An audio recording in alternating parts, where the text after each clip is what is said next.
Il n'y a rien qui ressemble plus à un bretonnant qu'un non-bretonnant, et vice-versa. C'est ce que constatent depuis quelques années les bénévoles qui organisent le Festival interceltique de Lorient. Ce festival, qui a lieu tous les ans les 10 premiers jours du mois d'août, c'est le plus important festival de musique traditionnelle et apparentée en Bretagne, avec près d'1 million de visiteurs cette année et plus de 1500 bénévoles, dont moi. On peut y entendre des groupes venus d'Écosse, d'Irlande, de Galice ou encore de Louisiane et, bien évidemment, de la très bonne musique bretonne à écouter ou à danser tous les jours sur les parquets des scènes dédiées, le Quai de la Bretagne ou la salle Carnot. Mais alors quid de la langue bretonne? Est-ce qu'on peut parler et entendre parler breton dans ce festival? Eh bien oui, mais c'est compliqué. Commençons par dire que si vous vous promenez au festival, vous entendrez certainement du breton, puisqu'aujourd'hui, toutes les annonces de la programmation faites dans les haut-parleurs sur le périmètre du festival sont en bilingue français-breton. Ensuite, il faut dire que le festival est couvert par plusieurs radios et médias britophones qui se trouvent sur le site du festival et dont on peut entendre les émissions en live ou presque. Enfin, pour ceux qui débutent, on trouvera plusieurs fois dans la semaine des cours d'initiation à l'espace découverte. Bon, à côté de tout ça, il faut bien dire que ça reste difficile.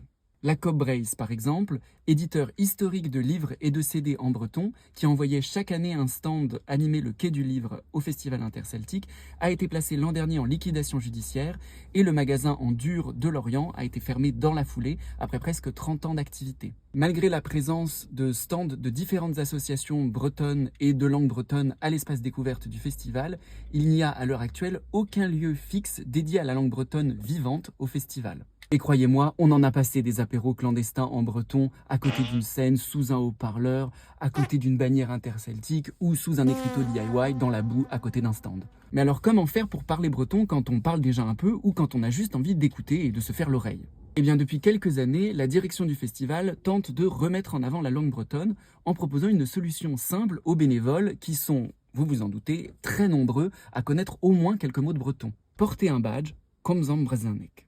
Parlons breton. Blanc quand on débute ou noir quand on est assez à l'aise pour avoir une conversation.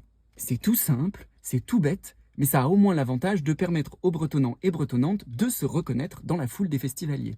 Et ça marche! Quelle ne fut pas ma surprise d'entendre un technicien en plein changement de plateau s'adresser à moi en breton, un baffle dans les mains. Je vous attends donc l'an prochain au fil pour parler breton en masse.